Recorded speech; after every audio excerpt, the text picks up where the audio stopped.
విజయవాడ అభివృద్ధిపై కేసినేని నాని చిన్ని మధ్య మాటల తూటాలు పేలాయి. తాను ఎంపీగా గెలిచిన తర్వాతే విజయవాడను అభివృద్ధి చేశారని తెలిపారు.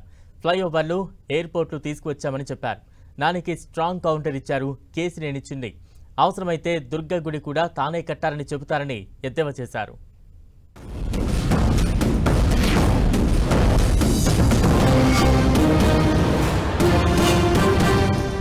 కనీసం ఒక ఫ్లైఓవర్ కట్టుకోలేకపోతున్నాం కనకదుర్గ గుడి దగ్గర.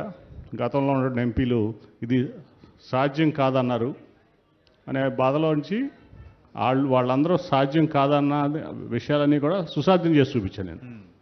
సో ఈ నగరానికి మళ్ళీ ఒక వైభవం తీసుకొచ్చే విధంగా పనిచేయడం జరిగింది. అనేక ఇన్ఫ్రాస్ట్రక్చర్ ప్రాజెక్టులు మీరు చూస్తే బెంజ్ సర్కిల్ ఫ్లైఓవర్ అని, లేకపోతే కనకదుర్గ ఫ్లైఓవర్ అనండి, లేకపోతే రోడ్డు ఇప్పుడు ఏదైతే ఉన్నటువంటి విజయవాడ నుంచి మచిలీపట్నం రోడ్డు అప్పటికి బీవీటీలో వచ్చిన ప్రాజెక్ట్ ఆగిపోయి ఉంటే మళ్ళీ దాన్ని గడ్కరీ గారితో మాట్లాడి మళ్ళీ 4 లైన్ చేపించడంలో కానీ అట్లా మీరు చూస్తే అనేక రకాలుగా విజయవాడ మరి 14 తర్వాత నేను ఎంపీ అయిన తర్వాత అట్లాగే ఎయిర్పోర్ట్ కేంద్రం నుంచి కూడా 1000 కోట్లు తీసుకొస్తే వాళ్ళ బ్రహ్మాండమైన ఇంటర్నేషనల్ ఎయిర్పోర్టు తయారైంది. ఇంకా బ్రహ్మాండమైన ఫెసిలిటీస్ రేపు 30 years కూడా కోడ్ ఎఫ్ ఎయిర్పోర్ట్ కూడా ఇవాళ వస్తుంది.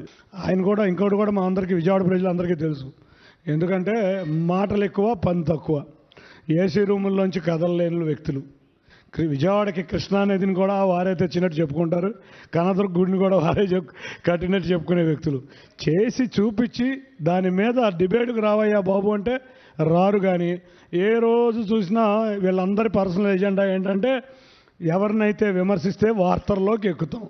కాబట్టి తనకన్నా పై స్థాయి నేతల్ని విమర్శించడం, అది కూడా 9 సంవత్సరాల 9 నెలలు గొప్ప నాయకులుగా ఉండే వ్యక్తులు ఒక 3 నెలల్లో సీటు రాపోయేపాటికి వాళ్ళు అభివృద్ధి చేయలేదు. ఇవాళ ఆ రోజు అమరావతి కావాలన్నాడు, ఇవాళ అమరావతి అవసరం లేదంటారు. ఏం మాట్లాడుతున్నారో అర్థం అవుతుందో లేదో అర్థం కావట్లా.